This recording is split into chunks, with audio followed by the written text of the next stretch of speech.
आदरणीय दर्शकबिन नमस्कार। गरिबका लागि न्याय कार्यक्रम लिएर म सदा चाहिँ विकल गिरी उपस्थित भइसकेको छु। दर्शकबिन, न्याय सम्बन्धी कुनै पनि प्रश्न जिज्ञासा हुँदा यहाँले यो कार्यक्रममा हामीलाई सम्झिन सक्नुहुनेछ। यो भन्दै आज मैले यहाँहरूलाई अलिकति फरक विषयमा फरक व्यक्तिलाई आज यो कार्यक्रममा उपस्थित गराएको छु। मसँग हुनुहुन्छ उज्जवल भण्डारी अर्थात् उजु डार्लिङ। मैले उहाँलाई स्वागत गर्न चाहेँ दर्शकबिन, र यहाँबाट अनुमति पनि लिन चाहेँ। मैले स्वागत गरेँ। नमस्कार। नमस्ते सम्पूर्ण दर्शकलाई, विकलजी तपाईँलाई पनि र यो हो टेलिभिजनलाई पनि। के गर्दै हुनुहुन्छ अहिले? अहिले त बसिरहेको छु नि होइन र।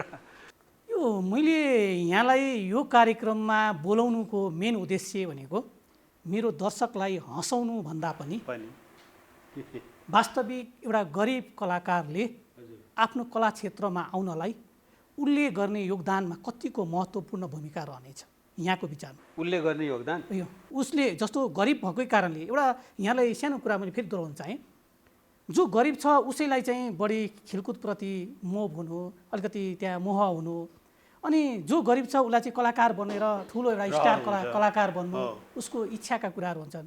तर उसको गोजीमा पैसा हुँदैन, ऊ पारिवारिक हिसाबमा गरिब हुन्छ होइन, आर्थिक कारणले पनि ऊ गरिब हुन्छ। त्यस्तो व्यक्तिलाई कलाकार बन्नलाई चाहिँ कस्तो अवस्था रहेछ यहाँको दृष्टिकोण? अब यहाँ सुन्नुहोस्, गरिब भएर नै कोही पनि पछाडि चाहिँ पढ्दैनन्।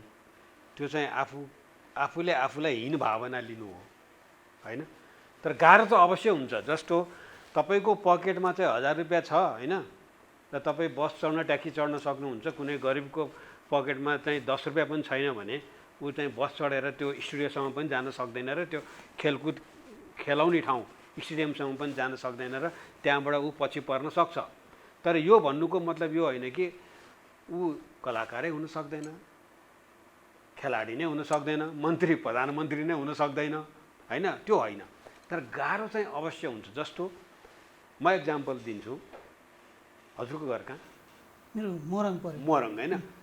गेस गर्नुहोस्, मोरङको एउटा कुनै पिछडिएको गाउँमा एउटा एकदमै अभिनयले भरिपूर्ण एउटा मान्छे छ होइन, छ। तर उसलाई चाहिँ यति गाह्रो छ कि घाँस बाँस कपासले गरेर ऊ काठमाडौँसम्म आउनै सक्दैन।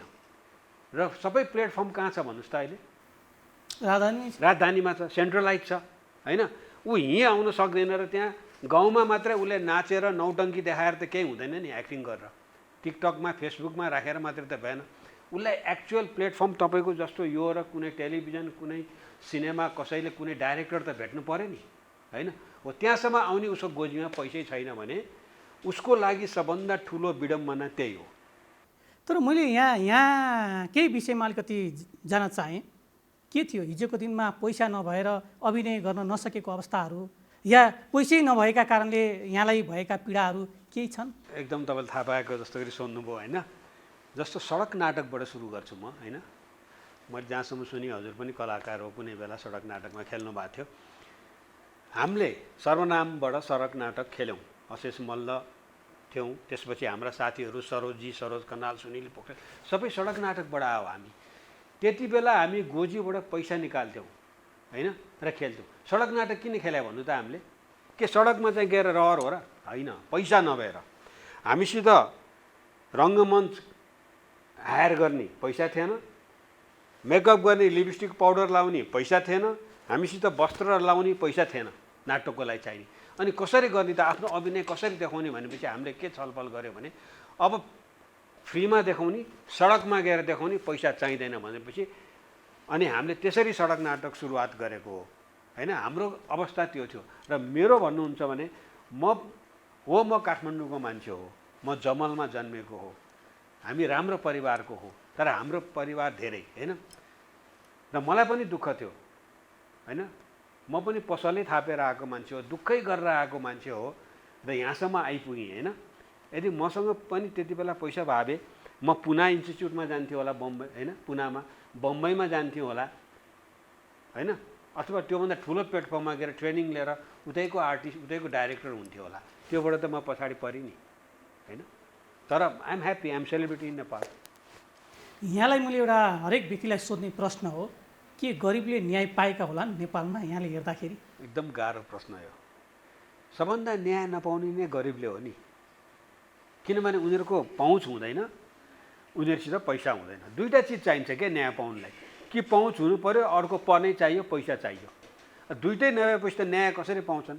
मैले यहाँको चाहिँ अलिकति यहाँकै विषयमा गएँ। यहाँ र चाहिँ एक किसिमले हाम्रो न्यू बद्धाचार्य यहाँ र यहाँको टिम एक किसिमको साथीको ग्रुपले चाहिँ हामी त बच्चा पैसै नतिरेर चाहिँ यहाँहरू भागेको खाएर पैसै नतिरेर भागेको पनि छ नि, होइन? वास्तविक त्यो दिन पैसा थिएन तपाईँसँग? तपाईँलाई कसले यस्तो कुरा सुनाउँछ? होइन, मैले के गलत बोलिरहेको छु? गलत छैन। के त्यो दिन तपाईँहरूसँग पैसा थिएन? यहाँ सुन्नुहोस्, म भन्छु, हामीले एसएलसी दियौँ। एसएलसी दिइसकेपछि अब रिजल्ट भएको छैन, अब त्यो त राजाको राग पुग्यो भन्छ नि। हामी त के नै भयौँ। को हुनुहुन्थ्यो त्यो दिन? को हुनुहुन्थ्यो? न्यू बज्राचार्य, म र मेरो साथी, एकदम मिल्ने साथी, हामी तिनजना थियौँ। रामकृष्ण बिसी बानिया, होइन, काठमाडौँकै हो हामी तिनजना। हामी त्यसपछि खल्टीमा चाहिँ एकजनाले 250 रुपियाँ राखेर मनोकामना त्यति बेला चढेर जानुपर्थ्यो, त्यसपछि पोखरा भनेर गयौँ। अब कथा सुन्नुहुन्छ? गएपछि पोखरा पुग्यो, जम्मा अब त्यति बेला त सस्तो थियो, 250 पोखरा पुगेपछि त्यहाँ हिन्दी फिल्मको एउटा सुटिङ भइरहेको थियो, जेकी श्राफहरू आइरहेको थियो, तिना मुनिम र जेकी श्राफ। हामीले भेट्यौँ, गफ गऱ्यौँ। जेकी श्राफ त एकदमले हामीलाई चाहिँ लिएर हिँड्न थाल्यो। हामीलाई पनि के नै भयो, खल्टीबाट पैसा सिद्ध्या थाहा छैन, पैसा सिद्धियो। तर हामी बाटो भएर के गरिसकेका थियौँ भने काठमाडौँ पोखरा काठमाडौँको टिकट किनिसकेका थियौँ, तर बिचमा खाने त पैसा छैन। अनि म अलि चलाक्कै त्यो बेलै, अनि मैले न्युलाई र त्यो रामकृष्णलाई के भने अब 9 विषयमा खानी खोलामा बस रोक्छ, सबभन्दा पहिला हामी ओर्लिने, त्यहाँ झ्यापझुप खाजा खाने, हुर्र बसमा आउने, अरू खाइरहेको हुन्छन्, पैसा दिनु पर्दैन भन्ने के। हामीले त्यही गऱ्यौँ, होइन। स्वाइँ खायौँ, खाएपछि घुरेर बसमा आएर बस्यौँ, नथापास्तो गरी के पनि नखास्तो गरी सोझो भएर बस्यौँ। अरूहरूले खाए, त्यो हुलमा पैसा तिरे, अनि हामी त्यसरी अब त्यो भाग्या भन्ने कि पैसा नभएर लाचारी बिचरा भएर आयो भन्ने के थाहा छैन मलाई। अब मैले यहाँलाई यो कुरा किन गर्न चाहेँ भने पैसै नभएर कलाकार बन्छु भन्ने व्यक्तिहरू पनि धेरै छन्।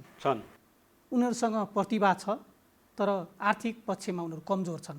ती व्यक्तिहरूले वास्तविक कलाकार बन्न सक्छन्? कसरी बन्न सक्छन्? पैसा छैन नि। जस्तो के हुँदो रहेछ भने अझ फिल्म बनाउनु पर्यो भने या चाहिँ कुनै कार्य गर्नु पर्यो, यहाँहरूको एक किसिमले भन्नुहुन्छ भने त्यहाँ लगानीकै कुराहरू आउँछ। कसले लगानी? एकदम पैसै नभए मान्छेले उसित क्षमता पनि छ भनेर एकैपल्ट सिनेमाको ड्रिम सपना त देख्नु भएन नि। सपना भनेको त्यो देख्नुपर्छ कि आफूले पुरा गर्न सकोस्। अवसर पाउँदैन नि, पैसा नभए। जस्तो म तपाईँको अहिले चाहिँ एउटा कार 8 लाखको 10 लाखको कार किन्न क्षमता होला, त्यो सपना देख्ने नि। तपाईँले अहिले हेलिकप्टर किन्ने सपना देख्नुभयो भने त पुरै हुँदैन। त्यो कार चढ्ने नि पहिला भन्नु खोजेको। त्यो जुन अभिनय गर्ने मान्छेको भन्नु भने गरिबको अभिनयमा चाहिँ केही पनि रोक्दैन हेर्नुहोस् पैसाले। उसले अभिनय गरेर राम्रो गऱ्यो भने कुनै पनि डाइरेक्टरले लिन्छ, कुनै पनि टेलिभिजनले लिन्छ, यहीँ एउटा प्रोग्राम देला, उसको पहिलो प्लेटफर्म त त्यो हो नि, होइन। तर मेहनत त गर्नुपर्छ, हेर्नुहोस्, लाग्नु त पऱ्यो नि। तर उसले अहिले नै सिनेमा बनाउँछु, टेलिभिजन स्टेसन खोल्छु भन्दाखेरि त्यो चाहिँ अलिक गाह्रो होला। यो उजु डार्लिङ भन्ने जुन तपाईँले 600 भाग त यहाँले प्रोग्राम चलाउनु भयो। चलाएँ। It is longest talk show in South Asia, not only in Nepal. यो कन्सेप्ट कसरी सिर्जना भयो? यो त साधारण व्यक्तिले सोच्नै नसक्ने कन्सेप्ट यहाँले ल्याउनु भयो। किन भन्नुहुन्छ भने आजसम्म तपाईँलाई त्यही सब्जेक्टले तनाव भइरहेको छ। हो, मलाई जसले पनि सोध्ने प्रश्न हो र यो सोध्नु पनि पर्छ। म भन्नु, मैले धेरै कार्यक्रम गरेँ, होइन। अब धेरै गरेपछि मलाई एउटा के रह्यो भने अब एउटा टक सो चलाउँछु भन्ने एउटा दिमागमा गयो के। तर मैले यसो सोचेँ, टक सो भनेको के हो भने यो हो नि, टक सो के पनि होइन, चाहे एफएम, चाहे सिएनएन, चाहे बिबिसी, होइन, चाहे जुनसुकै च्यानल हो संसारको, चाहे नेपालको, होइन। दुईवटा चेयर हो। दुईवटा चेयर के त? You are host, I am the guest, होइन। दुईवटाले बोल्ने त हो नि टक सो भने, होइन र? केही छ त? एफएममा गर्नु, जहाँ गर्नुहोस्। अनि मलाई वाक्क भयो, योभन्दा भिन्दै किन नगर्ने? टक सो यस्तो होस् कि टक सोलाई टक सो नभनी कुनै गेस्ट आउँछ भनेर होइन कि त्यो पात्रलाई हेरोस् मान्छेले भनेर मैले चाहिँ एकदमै दिमाग खेलाएँ। मलाई चाहिँ के हुन्छ भने अहिले पनि राति निन्द्रा नलागेपछि म 12-1 बजे उठेर म सोध्छु के कार्यक्रमहरू र प्लानहरू। म जुरुक्क उठी राति सोचेर मैले 3टा कन्सेप्ट सोचेँ त्यो बेला, है। 3टा कन्सेप्ट सोचेपछि मैले प्रोड्युसरलाई फोन गरेँ, यसलाई तुरुन्तै आउनु भन्ने गएपछि मैले 2टा कन्सेप्ट सुनाएको, 8 गर्नु भएन उहाँहरूले। कम्युनल थियो त्यो बेला, माओवादीको जगजगी थियो, त्यही विषयको थियो के। म आर्ट गर्छु भन्ने होइन, म त नडराउने। त्यसपछि मैले यो सुनाएको झनै आर्ट गर्नु भएन, ओहो यो त हुँदैन, यो त हाम्रो समाजमा त पत्दैन, यो त गर्नै सक्दैन भन्नुभयो क्या। अनि मैले उहाँलाई एउटै शब्द भने, I am ready to die भनेको उज्जवल मर्न तयार छ र कुनै उजु भएर आउँछ, नाम एउटा ल्याएको थिएनौँ, त्यसरी गरेको यो च्यालेन्जिङ। तपाईँलाई त गाह्रो भयो होला नि, परिवारबाट पनि गाह्रो भयो। मलाई परिवार, मेरो छोरा, मेरो दाइ, यहाँलाई त अझै पनि शङ्का गरिन्छ कि अहिले तपाईँकै यहाँ स्टुडियोमा उज्जवल भण्डारी चाहिँ अहिले पनि के हो भन्ने प्रश्न चाहिँ धेरैलाई लाग्छ क्या आजको दिनमा। अहिले हजुरकै अफिसमा भेटेँ एकजना, उहाँ पनि कन्फ्युज हुनुभयो मसित, तपाईँ त है, तपाईँ त है रे, के त तपाईँ के त भाले पोथी के त भन्नु खोजे क्या उहाँले। यहाँले जुन प्रोग्राम चलाउनु भयो नि, यो प्रोग्रामले चाहिँ एक किसिमले केही व्यक्तिहरूलाई न्याय पाएको पनि मैले महसुस गरेको छु। म तपाईँलाई एउटा घटना सुनाउँछु। एकजना बहिनीले हामीलाई बोलाउनु भयो र हामी गयौँ र त्यो बहिनी सँगसँगै हामी उहाँको रुममा पुग्यौँ। त्यहाँ रुममा पुगेपछि बहिनीहरू धेरैजना हुनुहुन्थ्यो अनि दुईजना भाइले किचनमा खाना पकाइरहनु भएको थियो। अनि मलाई मनमा क्वेसन लाग्यो, एक किसिमको क्वेसन उब्जियो, यो केटा मान्छेले चाहिँ किन पकाइरहेको छ र केटीहरू चाहिँ किन मसँग गफ गरिरहेका छन् भन्ने। त्यो चाहिँ के रहेछ भने लिङ्गको हिसाबले त्यो फरक रहेछ है। र उहाँको पीडा जुन थियो, उहाँले के भन्नुभयो भने हिजो छोरो म जन्मिँदाखेरि मेरो बुवाले हरेक कुरामा खुसी हुनुभयो होइन, छोरा जन्मियो भनेर एक किसिमको खुसी थियो। बिस्तारै बिस्तारै ममा परिवर्तन हुँदै गयो र मलाई बुवाले घरबाट निकालिदिनु भयो, किनकि त्यो समाजमा बस्ने खालको माहौलै भएन। यसको छोरा त यो भयो भने। यहाँले यो प्रोग्राम चलाइरहँदाखेरि एक किसिमले न्याय दिएको महसुस मलाई त्यतिखेर फिल हुन्छ जुन बेलामा यहाँले उजु डार्लिङ भन्ने प्रोग्राम चलाएर उहाँहरूलाई न्याय गरेको हो कि जस्तो फिल मलाई हुन्छ। म भनौँ हजुरलाई, भन्नुहोस्। मलाई यो कार्यक्रम गरेको एउटै कुरा सेटिस्फाई हुने एउटा झट्काले भयो क्या मेरो जीवनमा।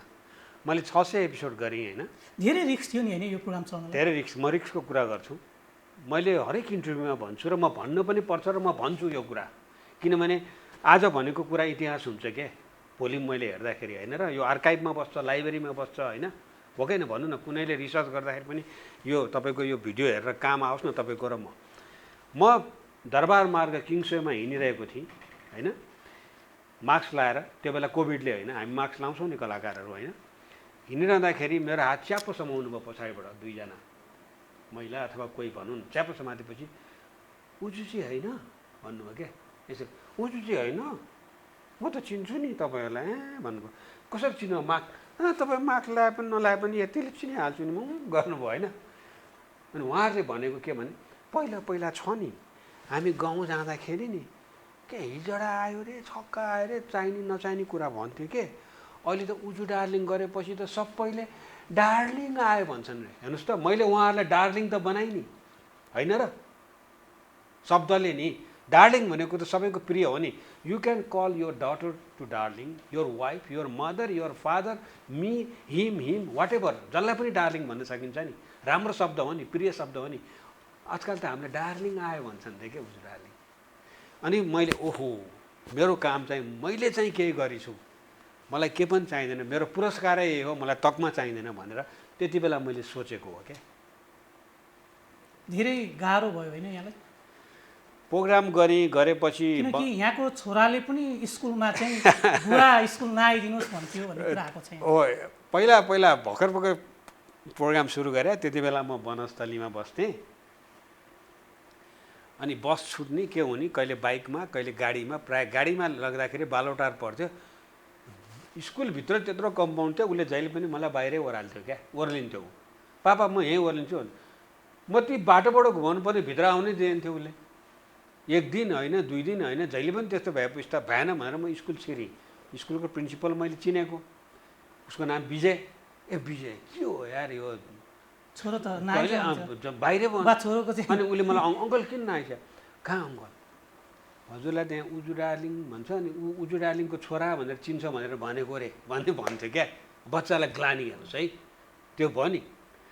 पछि त उसले पच्यो, अब सेलिब्रिटीको छोरा भयो, यो भयो, थाहा पायो नि त प्रोग्राम पपुलर। के रहेछ जीवन, के रहेछ मेरो कि समग्रमा? तपाईँको समग्रमा पनि जान सक्नुहुन्छ तपाईँले, तर यहाँले के सोच्नुहुन्छ जीवन के रहेछ? मेरो जीवन चाहिँ खुसी हो।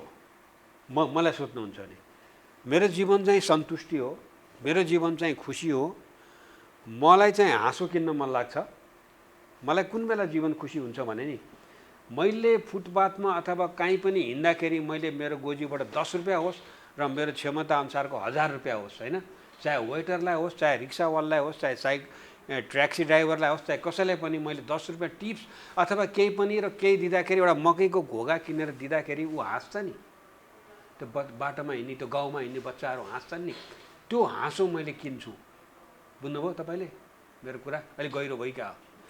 त्यो हाँसो मैले किन्छु नि। तपाईँको हाँसो किन्नु नै मेरो लागि धन हो र त्यो नै मेरो जीवन हो। किन मेरो जीवन हो? मैले तपाईँको हाँसो किनी, मलाई तपाईँको भाइ आयो कि पोजिटिभ भाइ आएर म खुसी भएँ नि। जब तपाईँ जीवनमा खुसी हुनुहुन्छ नि मेरो लागि त्यो नै जीवन हो, खुसी। सेक्स के रहेछ? सेक्स मान्छे, अब तपाईँले राम्रो प्रश्न सोध्नुभयो। मान्छेले सेक्स भनेर गर्छन् नि होइन, त्यो गर्नै पर्दैन। Sex is part of life र आर्ट अफ लाइफ। बुझ्नुभयो नि? हाम्रो जीवनको आर्ट हो। एउटा क्यानभासमा तपाईँ कोर्नुहुन्छ नि, तपाईँ एउटा पुरुष हो अथवा महिला हो, परिपक्व महिला हो भने त तपाईँमा त्यो अनुभवै छैन भने त त्यो क्यानभास त्यो कम्प्लिटै भएन क्या, त्यो पार्ट अफ लाइफै भएन र आर्ट त हुँदै भएन, आर्ट अफ लाइफै भएन। आर्ट अफ लाइफको लागि त्यसमा सन्तुष्टि हुनु जरुरी छ। सङ्घर्ष चाहिँ मैले सोध्न चाहेँ।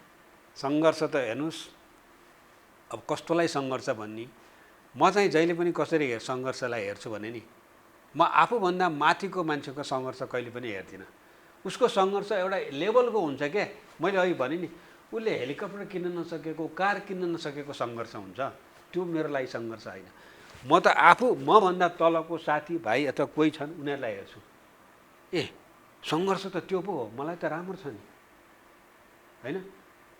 सङ्घर्षको लेभल सबैको हुन्छ। हेर्नुहोस् है, तपाईँको एउटा बाटोमा हिँड्ने मकै पोल्ने दाईकोदेखि लिएर होइन बिल गेट्सको पनि आफ्नै सङ्घर्ष छ।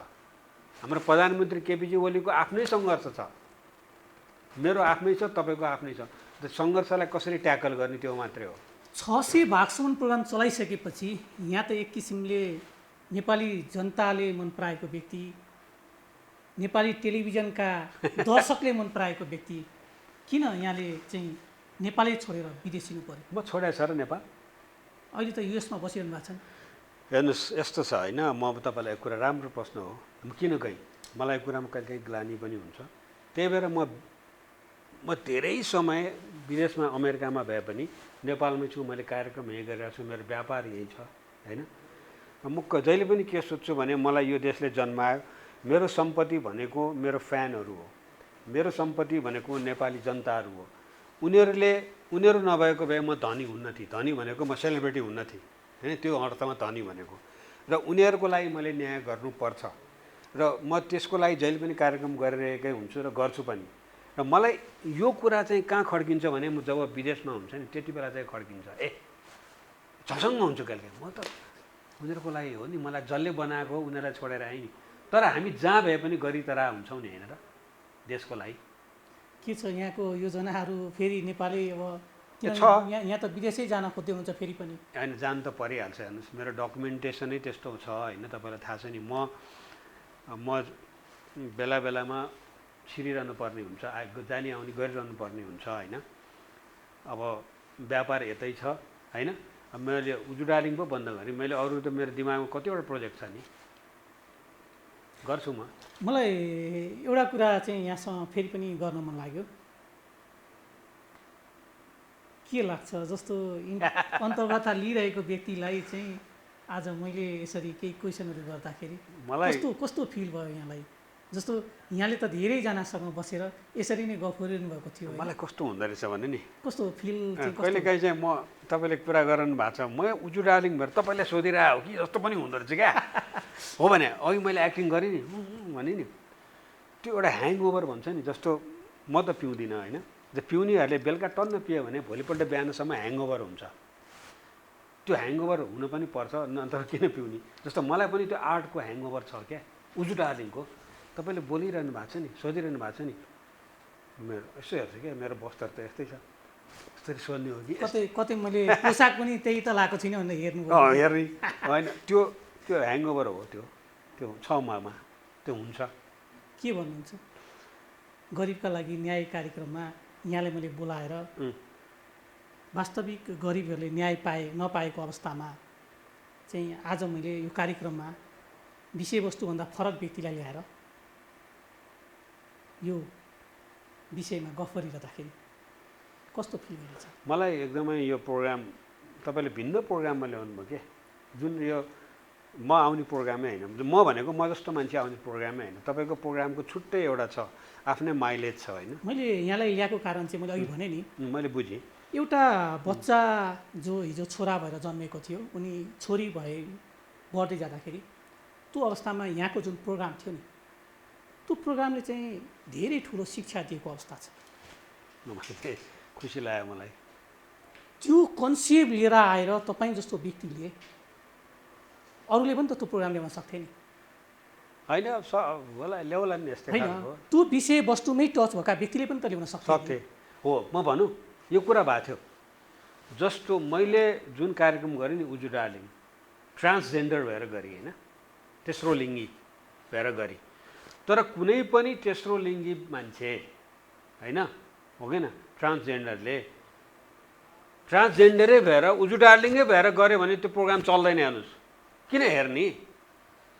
म उज्जवल भण्डारी पहिले सेलिब्रिटी एउटा आफ्नो नाम सबै मेटाएर आफ्नो एकदम डर त्यस्तो च्यालेन्जिङ कार्यक्रम गरेर म एकदम गरे भएर पो हेरेँ त। जो गर्छ उसले नै चलायो भने त किन हेर्ने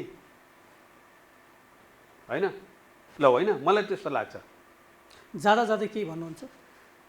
मलाई एक्चुअली जाँदा जाँदै यहाँको त उजु डार्लिङको के सानो सर्ट हेरौँ न। आउनु न, अलि नजिक आउनु न।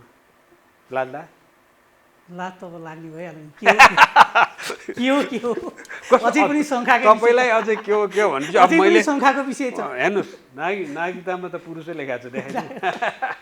सबभन्दा पहिला म तपाईँलाई के भन्छु भने, जस्तो तपाईँले यो प्रोग्राम गरिरहनु भएको छ नि होइन, कस्तो सजिलो छ नि, आयो थचक्क बस्यो यसरी गऱ्यो सोध्यो। उजु डार्लिङ त्यो होइन, कतिवटा कुरा गर्नुपर्छ। एउटा चाहिँ गेटअपको, एउटा बसाइको, एउटा स्वरको। सोध्ने प्रश्न त दिमागमा छँदैछ। हेर्नुहोस्, पहिला महिला कसरी बस्छन्? महिला यसरी बस्छन् त? बस्दैन नि। महिला बस्छन् यसरी। यो अवस्थामा त अलिकति त्यति ऊ पनि नभएको जस्तो देखियो, किनभने पोसाक त पेन्ट र सर्ट हो। पोसाक त ल्याउनु न त, तपाईँ लगाइदिन्छु म, तपाईँहरू ल्याउनै हुन्न। अनि मैले भन्नु खोजेँ त्यो कति गाह्रो छ भने, एउटा यहाँ सुन्नु न, स्वर होइन, दिमागमा प्रश्नहरू के सोध्ने के नसोध्ने, अर्को बसाइ। इन्टायर 40 मिनटको प्रोग्राममा यस्तो हुन्छ बसाइ, उठे पनि फेरि ठ्याक्क आफ्नो पोजिसनमा बसिहाल्नु पऱ्यो होइन, सजिलो चाहिँ छैन। अब यो समय सकिसकेको छ, जाँदा जाँदै केही भन्नुहुन्छ? म एउटै भन्छु, पहिला त यो टिभीलाई नमस्ते गरिदिएर गिरिजी तपाईँले जुन कार्यक्रम चलाउनु भएको छ, यो कार्यक्रम होइन के, तपाईँले कसैलाई न्याय दिलाइरहनु भएको छ क्या। कसलाई? जो नसक्ने अहिले भन्नुभयो नि, गरिबहरूको लागि जुन तपाईँको टिम छन् होइन, जुन उनीहरूले चाहिँ एडभोकेट गर्छन्, सबभन्दा मान्छेहरू वञ्चितै, जोसित पैसा र पहुँच छैन, अघि मैले भने उनीहरू न्यायबाट एकदमै वञ्चित हुन्छन्। जुन काम चाहिँ सरल तपाईँले बनाइदिनु भएको छ, र तपाईँलाई नमस्ते यो कार्यको लागि चाहिँ, र यो टेलिभिजन र सम्पूर्ण दर्शकलाई मैले यहाँबाट बिदा लिएँ। यहाँको अमूल्य समय मलाई जुन दिनुभयो यसको लागि मैले धेरै धेरै धन्यवाद दिन चाहेँ। हस्, नमस्ते। आदरणीय दर्शकबिन, गरिबका लागि न्याय कार्यक्रम यहाँलाई कस्तो लाग्छ? प्रतिक्रिया दिनुहोला। यहाँले दिएको प्रतिक्रिया हाम्रा लागि प्रसाद रहनेछन्। र दर्शकबिन, न्याय सम्बन्धी कुनै पनि समस्या जिज्ञासा छ भने यहाँहरूले हामीलाई सम्पर्क गर्न सक्नुहुनेछ। यहाँको समस्याको समाधान गर्ने हामी प्रयत्न गर्नेछौँ। यो भन्दै हाम्रो सम्पूर्ण टिमलाई बिदा दिनुहोस् र मलाई पनि बिदा दिनुहोस्। नमस्कार।